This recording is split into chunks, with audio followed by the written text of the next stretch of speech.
ایک بادشاہ تھا، اس کو کسی کے بارے میں شکایت ہوئی کہ یہ منحوس ہے۔ اتفاق سے ایک دن وہ اپنے گھر سے باہر نکلا تو سب سے پہلے اسی شخص کا چہرہ اسے نظر آ گیا۔ اب اس نے کہا اس بندے کو قید کر دو، کیونکہ اس کے بارے میں مشہور ہے، میں سفر سے واپس آؤں گا پھر اس کے بارے میں فیصلہ کروں گا۔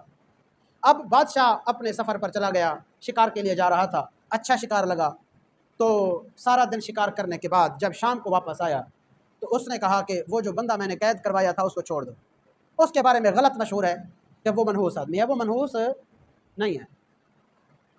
اب اس بندے کو جب چھوڑا اس نے کہا کہ نہیں مجھے بادشاہ کے پاس لے چلو۔ انہوں نے کہا نہیں، بادشاہ نے تو آپ کو چھوڑ دیا، اب جانے کی کیا ضرورت ہے؟ اس نے کہا نہیں مجھے بادشاہ کے پاس لے چلو۔ خیر اس کے اصرار کرنے پر اسے بادشاہ کے پاس لے گئے۔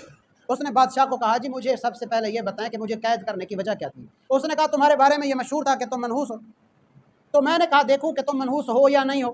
سب سے پہلے تمہارا چہرہ مجھے نظر آیا، میں سفر پر گیا تو کامیاب سفر کے ساتھ واپس لوٹا، لہٰذا میں نے فیصلہ کیا کہ تم منحوس نہیں ہو۔ اس نے کہا اگر چہرے دیکھنے سے ہی کسی شخص کے کام بنتے اور بگڑتے ہیں، کسی شخص کا سفر کامیاب اور ناکام ہوتا ہے، کسی شخص کا دن اچھا یا برا ہوتا ہے، سب سے پہلے جیسے آپ نے مجھے دیکھا تھا اسی طرح سب سے پہلے صبح صبح میں نے آپ کو دیکھا تھا، میں سارا دن قید رہا ہوں، تو آپ کا کیا خیال ہے اس بارے میں؟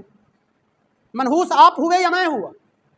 میرے بارے میں تو آپ فیصلہ کر چکے ہیں کہ میں منحوس نہیں ہوں، آپ کا دن تو اچھا گزرا مجھے دیکھنے کے بعد، لیکن میں نے جو آپ کو دیکھا میرا سارا دن قید میں گزرا ہے، تو اس اعتبار سے تو منحوس آپ ہوئے۔